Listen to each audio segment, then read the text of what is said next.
जमा मस्जिद में आज रात दिन में क्या आप लोगों ने तकरीबात रखी? देखिए, अभी हमारा जुलूस 8:30 बजे निकला था। अभी जुलूस इख्तिताम पजीर है और आज बहुत ख़ास दिन है। आज शाम बाद नमाज मगरिब सौदागर पट्टी जामा मस्जिद में आप सल्लल्लाहु अलैहि वसल्लम के मुँह मुबारक, हज़रत गौसे पाक के मुँह मुबारक, बहुत से तबरुकात हैं, वो आज ज़ियारत होगी बाद नमाज मगरिब। सभी हजरात से मेरी गुजारिश है कि आप लोग मगरिब की नमाज़ सौदागर पट्टी जामा मस्जिद में अदा करें और तबरुकात की ज़ियारत करें और फैज़ हासिल करें। सौदागर पट्टी के एक फाल रुकन और सौदागर पट्टी जमा मस्जिद के एक कारकुन इस्लाम कुरैशी ने आज हज़रत सल्लल्लाहु अलैहि वसल्लम के 1500 यौम वलादत के तकरीब के मौके पर अपनी बातें ईमान की रोशनी में रखी। आइए हम उनसे जानने की कोशिश करते हैं कि आज का ये मुबारक दिन वो अपनी ज़िंदगी में किस तरह रंग बिखेरने के लिए देखना चाहते हैं। उन्होंने बहुत सारी बातें कही और कहा कि हम मुसलमान जो हैं वो अगर आप सल्लल्लाहु अलैहि वसल्लम के बताए हुए रास्ते पे चलें तो हम कभी भी दीन से नहीं भटकेंगे और हमारा आक़िबत भी संवरेगा और आखिरत भी बेहतर होगा।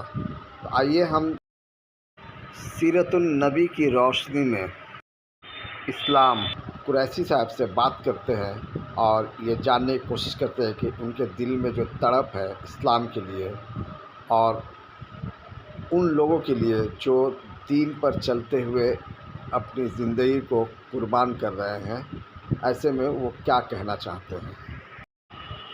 उन्होंने कहा कि आप सल्लल्लाहु अलैहि वसल्लम सिर्फ मुसलमानों के लिए नहीं बल्कि पूरी दुनिया के लिए रहमत बनाकर भेजे गए थे और आपके इखलाक और हुस्न अस्वा से पूरी दुनिया ने एक तारीख़ देखी कि आप किस तरह से दीन को फैलाए और इस्लाम का प्रचार किया। नाज़रीन, आप देख रहे हैं न्यूज़ टीवी। मैं मोहम्मद शरीफ। इस वक्त हम लोग सौदागर पट्टी जामा मस्जिद में आए हुए हैं। यहाँ पे हम एक मस्जिद के खास रुकन जनाब इस्लाम भाई से बात कर रहे हैं। इस्लाम कुरैशी साहब, आज का जो ये मुबारक दिन है, जश्न यौम वलादत मोहम्मद सल्लल्लाहु अलैहि वसल्लम, आप दुनिया के लिए पैकर बना के भेजे गए ताकि हम लोग इखलाक के हुस्न के जरिया दीन की बात लोगों तक पहुंचाए। इस हवाले से आप क्या कहेंगे और पूरी दुनिया में अमन व अमान के लिए आपका क्या मैसेज है? देखिए, आज जो ये दिन है, आज के दिन पूरे वर्ल्ड में ये मनाया जाता है, ईद मिलादुन नबी। और इस बार वो कुछ ख़ास है क्योंकि हज़रत मोहम्मद सल्लल्लाहु अलैहि वसल्लम को जब दुनिया में आप तशरीफ़ लाए थे तो आपको आज 1500 साल हो गए हैं और आपको इस दुनिया से पर्दा किए हुए 1436 साल हो गए हैं। तो अब जब इस दुनिया में जुल्म की इंतहा बढ़ गई थी, तब अल्लाह ने अपने महबूब को इस दुनिया में भेजा उस जुल्म को ख़त्म करने के लिए। तो हमारे आका जनाब अहमद मुस्तफ़ा सल्लल्लाहु अलैहि वसल्लम जब इस दुनिया में तशरीफ़ लाए तो पूरी दुनिया में अमन कायम हो गया, जिसको हम आज के दिन वर्ल्ड पीस डे के तौर पर भी मनाते हैं और जुल्म को पूरा ख़त्म कर दिया गया। ये है कि जहां आप सल्लल्लाहु अलैहि वसल्लम के रोज़े मुबारक पे 1,70,000 फरिश्ते, 70,000 दिन में 70,000 रात में 1,70,000 फरिश्ते आप सल्लल्लाहु अलैहि वसल्लम के रोज़े मुबारक में मदीना शरीफ में दरूद पाक पढ़ते हैं, दरूद सलाम पढ़ते हैं। और जो फरिश्ता एक बार पढ़ के चल जाता है वो दोबारा कभी नहीं आता है। तो हमारे आका जनाब अहमद मुस्तफ़ा सल्लल्लाहु अलैहि वसल्लम को 5,40,000 दिन हो गए हैं। 1500 साल, 5,40,000 दिन। अगर 1,40,000 फरिश्ते अगर दरूद पाक पढ़ रहे हैं तो 75 अरब 60 करोड़ बार फरिश्ते आ चुके हैं आपके रोज़े मुबारक पे। वो अब दोबारा नहीं आएंगे। जो एक बार चले जाते हैं पढ़ के, दोबारा उसे नसीब नहीं होता है। आज दुनिया की आबादी 8 अरब की है और हजरत आदम अलैहिस्सलाम से लेकर के और आज तक मुझे नहीं लगता है कि 75 अरब की आबादी अभी तक इस दुनिया में आई हो। उससे ज़्यादा फरिश्ते आपके रोज़े मुबारक पे दरूद सलाम पढ़ के वापस जा चुके हैं और ये सिलसिला चलता ही रहेगा जब तक क़यामत ना आ जाए। आज हमारा जो ये जलूस निकला है अहमद शाह मस्तान सौदागर पट्टी जामा मस्जिद से, जो हर साल की तरह इस साल भी बहुत आलीशान से निकला है। अल्लाह का शुक्र है कि इस जुलूस में कोई जात, कोई बिरादरी, कोई हिंदू, कोई मुस्लिम नहीं देखा जाता। सब हम मिलजुल के हर साल की तरह इस साल भी हम लोग निकाला, और आज तक कभी, ये सालों साल से निकला, कभी भी कोई भी कैसी बात आज तक कभी नहीं हुई। और यही नहीं, पूरे कलकत्ते में बहुत जगह निकलता है, लेकिन अल्लाह का शुक्र है कलकत्ते में इतना अमन है, यहाँ कोई ऐसा मसला नहीं है, कोई ऐसी बात नहीं है।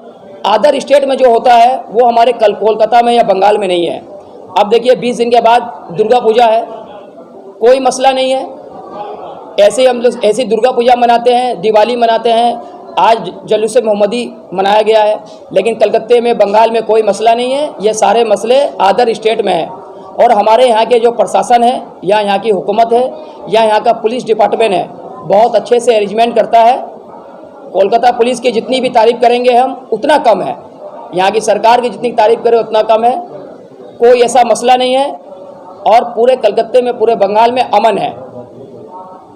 दुनिया में अमन के लिए खास क्या कहना चाहेंगे लोग जो मुसलमान है, खासतौर पर वो अपने इखलाक का गादी बने, अपने इखलाक देखिए, गैर मुस्लिमों का दिल जीते हैं। इस्लाम तो एक ऐसी चीज़ है कि रास्ते में अगर पत्थर पड़ा हो तो उसको भी साइड कर दो। जो पीछे वाले को तकलीफ़ ना दे वो किसी और को क्या तकलीफ़ देगा। इस्लाम ने हमेशा अमन सिखाया है, लेकिन इल्म हासिल करना बहुत ज़रूरी है। जिसके अंदर इल्म नहीं है, एजुकेशन नहीं है, तो वो सच्चा मुसलमान बन नहीं सकता है। उसे क्या मालूम, नाम रखने से तो मुसलमान हो नहीं सकता है। इल्म हासिल करना होगा, एजुकेशन हासिल करना होगा, इस्लाम की जानकारी हासिल करनी होगी, तभी आप सच्चे मुस्लिम बन पाएंगे। इस्लाम किसी को तकलीफ़ नहीं देता, एक पड़ोसी को भी तकलीफ़ नहीं देता। हमारे हज़रत मोहम्मद ने तो ये फरमाया है, किसी को तकलीफ़ मत दो। जब हमारे आका हज़रत मोहम्मद मुस्तफ़ा सल्लल्लाहु अलैहि वसल्लम, एक वाक़या है, जब रास्ते से गुजरते थे तो एक औरत आपको ऊपर से कूड़ा फेंकती थी। कुछ दिन तक उस औरत ने कूड़ा नहीं फेंका, तो आपने देखा कि आज कई दिन हो गए वो औरत कूड़ा नहीं फेंक रही है, तो आप उसके घर गए मिलने, तो जाके देखा कि वो औरत बीमार है। तो वो औरत आपका इखलाक, आपकी मोहब्बत देख के इस्लाम में दाखिल हो गई। तो ये तो ऐसा मजहब है, किसी को तकलीफ़ देता नहीं है। आज हम जो निकले हैं ये जुलूस लेके, कोई चिल्ला-चाली नहीं, कोई लड़ाई नहीं, कोई बदतमीजी नहीं, कोई ऐसा डीजे नहीं, यहाँ तक के मुंह में पान नहीं, गुटखा नहीं, सिगरेट नहीं, बीड़ी नहीं, सब सर झुका के अदब के दायरे में सब गए हैं। ये ऐसा जुलूस है, कोई इसमें बदतमीजी नहीं होती है। आप सल्लल्लाहु अलैहि वसल्लम गरीबों और मजदूरों के मसीहा समझे जाते हैं। आप सल्लल्लाहु अलैहि वसल्लम पूरे वर्ल्ड में सबके मसीहा समझे जाते हैं, सिर्फ मुस्लिम ही नहीं। आप सबके लिए रहमतुल आलमीन बन के आए हैं, सिर्फ मुसलमानों के लिए, पूरी दुनिया के लिए रहमतुल आलमीन बन के आए हैं।